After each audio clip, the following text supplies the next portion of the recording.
वहां तक और श्वास को छोड़े, लयबद्ध तरीके से करना है इस प्रकार से।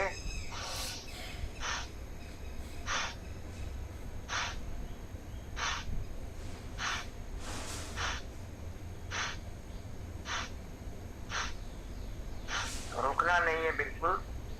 और इससे क्या होगा, आपका जितने भी कफ के विकार हैं, सर से लेकर चेस्ट तक का हिस्सा, आपका श्वसन तंत्र, आपकी आंखें, आपके नाक, आपके कान, आपका गला, आपका जो है आपके लंग्स, ये सब आ जाते हैं। और इसमें सर्दी, जुकाम, नजला, पुराना नजला, दमा, ब्रोंकाइटिस, साइनस और जितने भी एलर्जी के रोग हैं, कोरोना वाले सिम्टम्स, वो सारे के सारे हमारे ठीक होते हैं। मोटापा भी कम होता है हमारा, हमारा ब्लड भी प्यूरिफाई होता है, होमोग्लोबिन की मात्रा बढ़ती है, रोग प्रतिरोधक क्षमता हमारी बढ़ती है, हमारा इम्यून सिस्टम अच्छा होता है और हम सभी बीमारियों से लड़ने की हमारे अंदर क्षमता बढ़ जाती है। तो इसको 3 से 5 मिनट गर्मियों में और सर्दियों में आप 2 राउंड लगा सकते हैं 5-5 मिनट के। चलिए इसको करते हैं भजन के साथ। जवाहरलाल जी प्ले कर देंगे भजन, एक सुंदर भजन के साथ। श्वास को भरते रहे, श्वास को छोड़ते रहे, लयबद्ध।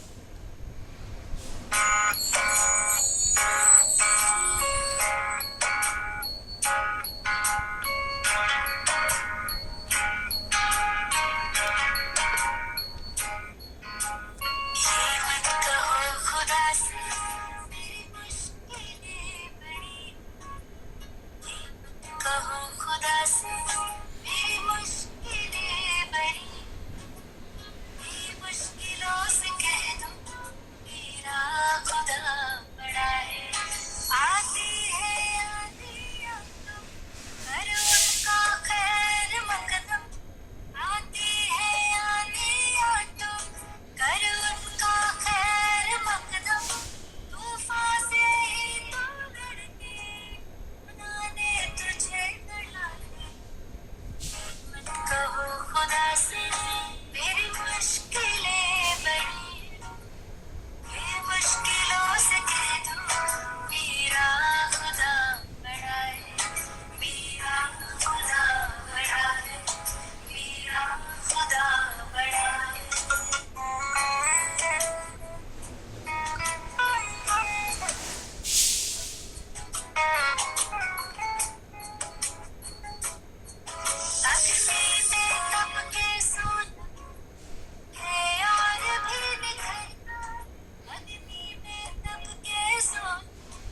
मुश्किलों से कह दो कि मेरा खुदा बड़ा है और हम उसी की संतान हैं, उसी को हम भूले बैठे हैं।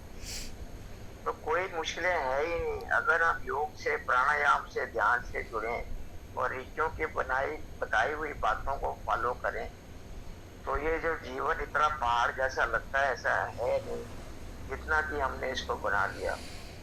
अब हम अगला प्राणायाम करेंगे, कपालभाति प्राणायाम। इसमें हम नाभि से स्ट्रोक लगाते हैं और 1 सेकंड में 1 स्ट्रोक, 1 मिनट में 60, 5 मिनट में 300 स्ट्रोक्स। कपालभाति जो है, इससे हमारे कपाल, हमारे मस्तक पर चमक आती है, हमारा ऑरा अच्छा होता है, हमारी स्किन ग्लो करती है और हमारी समस्त बीमारियां, पित्त रोग की, पेट से संबंधित बीमारियां, हमारी लाइफस्टाइल डिजीजेस, इस शरीर से हम उतना काम नहीं लेते जितना हम खाने पीने और सोने पर जितना हम ध्यान देते हैं। शरीर, बाहरी शरीर के ऊपर हम चमकाते रहते हैं, अच्छे अच्छे वस्त्र डालते हैं, लेकिन हम उससे काम नहीं लेंगे तो अकड़न जकड़न और पेट से संबंधित गलत चीजें खाना, अधिक मिर्च मसालों का खाना, तो एसिडिटी, गैस, कॉन्स्टिपेशन, मोटापा, डायबिटीज, फैटी लीवर, किडनी में स्टोन, पैनक्रियाज, जठराग्नि, छोटी आंत, बड़ी आंत, प्रोस्टेट की समस्या, फाइब्रॉइड्स की समस्या, सिस्ट की समस्या, इवन कैंसर तक हो जाता है। और जब वजन बढ़ जाता है तो घुटनों के ऊपर वजन बढ़ता है, घुटनों पर वजन बढ़ेगा, चलना फिरना दूबर हो जाएगा और चलना फिरना दूबर होगा तो आपका जो main part of the body है, हार्ट, उसको अधिक मात्रा में काम करना पड़ेगा, हार्ट फेलियर की संभावना है। आपको सारे सिस्टम समझा दिए गोपाल जी ने, ट्रमर, CLM, हरेक सिस्टम बता दिए आपको। वात, पित्त और कफ के बारे में पता है, ये तीनों चीजों का बैलेंस होना चाहिए। वात रोग में कौन सा खाना खाना चाहिए, पित्त रोग में कौन सा खाना खाना चाहिए, कफ में ठंडा और तेल युक्त भोजन नहीं करना, पित्त रोग में गर्म तासीर वाला भोजन नहीं करना, वात रोग में ठंडा और भारी भोजन नहीं करना। भोजन कैसा करना है जो हमारे शरीर के लिए हितकारी हो। मित भूख, दूसरा फार्मूला क्या है कि जितनी भूख लगे 1 चपाती कम खानी, ठीक है। सात्विक भोजन करना है, बैलेंस डाइट खानी है और उसको पकाना कैसे है कि उसकी पौष्टिकता खत्म ना हो, हमारे शरीर के अंदर वो भोजन हमें लगे, इस तरीके से खाना है। और शरीर से काम तो जरूर लेना है और खाने के दौरान पानी नहीं पीना। पानी पीना है तो 1 घंटा पहले या बाद में पिएंगे और वैसे भी जो पानी है बैठ कर पीना चाहिए, सिप सिप करके पानी पीना चाहिए। और अगर आपको कॉन्स्टिपेशन है और चीजें हैं तो आप गुनगुना पानी पी सकते हैं। अगर आपको वो है एसिडिटी, गैस, कॉन्स्टिपेशन है तो 4 चम्मच एलोवेरा जूस, 4 चम्मच आंवले का जूस मिला के पिएंगे तो आपकी ये बीमारी खत्म हो जाएगी। पर इसको आपने करना है, खाना खाना नहीं छोड़ सकते। तो ये शरीर जो मिला है इतने टाइम के बाद, तो उसको भी ध्यान रखना हमारा खुद का काम है। गाड़ी का तो ध्यान रखते हैं, हर 5000 किलोमीटर के बाद उसकी सर्विसिंग करानी है, पता है नहीं तो गाड़ी रुक जाएगी। पर शरीर रूपी जो गाड़ी मिली है, जितने श्वास हमें मिले हैं उसका हम ध्यान नहीं रखते, फिर हम तकलीफ में आते हैं, फिर डॉक्टर्स के पास हमको जाना पड़ता है। तो चलिए नाभि से हम स्ट्रोक लगाएंगे, 1 सेकंड में 1 स्ट्रोक, 1 मिनट में 60, 5 मिनट में 300 स्ट्रोक लगाएंगे। एक भजन को साथ में सुनते हुए, आनंद लेते हुए, परमात्मा के साथ जुड़ते हुए। इसके लिए भजन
विश्राम। अगला प्राणायाम करेंगे हम अनुलोम विलोम। अनुलोम विलोम भी हमारे न्यूरो सिस्टम को ठीक करता है, हमारी नस नाड़ियों का शुद्धिकरण करता है और हमारे ब्लड को प्यूरिफाई करता है। इसमें हम लेफ्ट नोस्ट्रिल से श्वास को भरते हैं, फिर लेफ्ट नोस्ट्रिल बंद करके राइट से छोड़ देते हैं, राइट से भरते हैं, लेफ्ट से भरते हैं। लयबद्ध तरीके से श्वास को भरना है और छोड़ना है। समस्त हमारा जो नाड़ी तंत्र है, नर्वस सिस्टम, जो गोपाल भाई साहब आपको बताते हैं कि से न्यूरो सिस्टम होता है हमारा, तो ये हमारी जितनी भी नस नाड़ियां हैं 72 करोड़ 72 लाख 10,201 नस नाड़ियों का जो जाल है, इसका शुद्धिकरण हो जाता है, नाड़ी शोधन। और हमारा जो ब्लड है हमारा प्यूरिफाई होता है। जब हम गलत चीजें खाते हैं और जब हम खाना बाहर से मंगाकर खाते हैं, पता नहीं कितने दिन का वो डिब्बा बंद फूड होता है, उसमें कितने केमिकल्स होते हैं। उसको गर्म करके हम घर में नहीं बनाया तो उसको खा के स्वाद से खा लेते हैं। कितने केमिकल्स हमारे अंदर जाते हैं, वो हमारे शरीर को खराब करते हैं। फिर जो हमारे जो अधिक मिर्च मसाले, जो हम तली हुई चीजें खाते हैं स्वाद के चक्कर में, अधिक देखो, अगर हम चीनी ज्यादा खाते हैं, चीनी लेते हैं तो शुगर का बीमारी, और फिर ज्यादा नमक खाएंगे तो फिर आपको बीपी बढ़ता है आपका। मैदा वगैरह खाएंगे तो आपका वजन बढ़ेगा, पेट बढ़ेगा। तो अपने खाने का तो बहुत ध्यान रखना है। और इससे जब हमारी कोलेस्ट्रॉल की मात्रा ज्यादा बढ़ती है, कोलेस्ट्रॉल दो तरह का है, एक बैड कोलेस्ट्रॉल है, गुड कोलेस्ट्रॉल। बैड कोलेस्ट्रॉल हमारे को शरीर को जरूरत होती है, हमारे शरीर के लिए अच्छा होता है। जो बैड कोलेस्ट्रॉल होता है वो हमारे नस नाड़ियों में जाकर हमारे ब्लड को इम्प्योर करता है, और इम्प्योर होने से हमारे जो ब्लड है उसमें थिकनेस आती है, और थिकनेस आने से वो पूरा मूवमेंट नहीं आती नस नाड़ियों में, और जहाँ जहाँ ब्लड हमारा पहुँचता नहीं है वहाँ वहाँ हमारे को तकलीफ आने शुरू हो जाती है, वहाँ दिक्कत होनी शुरू हो जाती है। तो अगर हमारा जो ब्लड अगर हमारा हार्ट में नहीं पहुँचा, जिसका काम है पूरे शरीर के अंदर ब्लड को पहुंचाना, जब उसके अंदर जब पहुंचा है नहीं, ब्लड नहीं पहुंचा, तो फिर हार्ट अटैक की संभावना हो जाती है। शुरुआती दौर में आपका सांस फूलने लगेगा, आप नहीं ध्यान करेंगे तो फिर ब्लॉकेजेस होके हार्ट अटैक भी हो सकता है। आजकल लोग बहुत सतर्क हो गए हैं, खाना पीना उन्होंने बदल लिया है, वो बैलेंस डाइट खा रहे हैं, सात्विक भोजन कर रहे हैं, समय में भी परिवर्तन कर लिया है कि ब्रेकफास्ट इतने बजे तक करना है, लंच इतने बजे तक, डिनर सोने के टाइम में और डिनर से पहले के वक्त बीच में गैप देते हैं। पर लेकिन एक और बड़ी भारी चीज है, वो है स्ट्रेस टेंशन। कोई भी थोड़ी छोटी सी भी स्ट्रेस टेंशन अगर कोई आ जाती है दिमाग में, उससे भी बीपी हमारा शूटअप करता है, रात को नींद नहीं आती, स्ट्रेस हो जाती है, गुस्सा आता है, चीजें रख के भूल जाते हैं हम लोग। शरीर हमारा बड़ा होता है तो लगता है कि सब सो रहे हैं, पर लेकिन अगर आपका दिमाग काम कर रहा है तो सारी रात आपकी बॉडी को पूरा रेस्ट नहीं मिलता, और सुबह उठ के फिर आप दिनचर्या आपने अच्छे से शुरू नहीं कर सकते, और वो आपके जो कर्म योग है, पूरे दिन का वो जो काम है, वो आपका सारा खराब हो जाता है, घर का एटमॉस्फेयर भी खराब हो जाता है। और इससे हमारे जो वायु विकार हैं, वायु विकार पता है आपको, पंच प्राण है हमारे भीतर। प्राणायाम में पंच प्राण वही बताए हैं, अपान वायु नाभि से नीचे जो वेस्ट प्रोडक्ट निकलते हैं, समान वायु हमारे जो पाचन तंत्र को कंट्रोल करता है, पाचन तंत्र ठीक करता है। प्राण वायु सबसे इम्पोर्टेंट, आपके हृदय चक्र में, यहाँ पर आप श्वास को लेते हैं, श्वास छोड़ते हैं। फिर उदान वायु गले से लेकर सिर तक का हिस्सा, लेडीज को जो सिर में दर्द होती है, कईयों को हार्ट में दर्द होती है, तो वो पता लगता है बाद में ये तो वायु की गैस की वजह से थी। पेट में दर्द होती है तो वो आपकी समान वायु डिस्टर्ब है। और एक है व्यान वायु, वो पूरे शरीर में है। जहाँ भी आपकी वायु डिस्टर्ब होगी, पैरों में डिस्टर्ब होगी तो वहां पर पैरों में दर्द होगा, कमर में दर्द होगा, छाती में दर्द होगा, पेट में दर्द होगा, सिर में दर्द होता है। तो ये वायु का भी बैलेंस होना बड़ा जरूरी है। पार्किंसन की समस्या हो जाती है ओल्ड एज में, जब हमारी नस नाड़ियों के ऊपर कंट्रोल नहीं होता, चलते फिरते हैं तो पूरा शरीर हमारा हिलता है। तो ये बड़ा अद्भुत प्राणायाम है, ये हमारे पूरे न्यूरो सिस्टम को ठीक करता है। आपको ये भी पता है कि इसको हम हाई बीपी को, लो बीपी को कंट्रोल कर सकते हैं। हाई बीपी वाले चंद्रवेदी प्राणायाम ठंडे स्वर से श्वास को भरते हैं, और सूर्य जो जिनको बीपी जिनका कम होता है उनको सूर्य वेदी प्राणायाम करते हैं। तो ऐसे अभ्यास करके हम अपने सारी नस नाड़ियों को ठीक कर सकते हैं। सब चीजें साइंटिफिक हैं। और कपालभाति को खाना खाने के उपरांत 3 से 4 घंटे का गैप होना चाहिए। इसमें जो है आप 20-25 मिनट आधे घंटे के बाद जहाँ बैठे हैं आप बैठे बैठे इसका अभ्यास कर सकते हैं। श्वास को भरें, श्वास को छोड़ें, श्वास को भरें, छोड़ें, और मन ही मन ओम का जप चलता रहे। तो चलिए इसका भी अभ्यास करते हैं एक भजन के साथ। भजन प्ले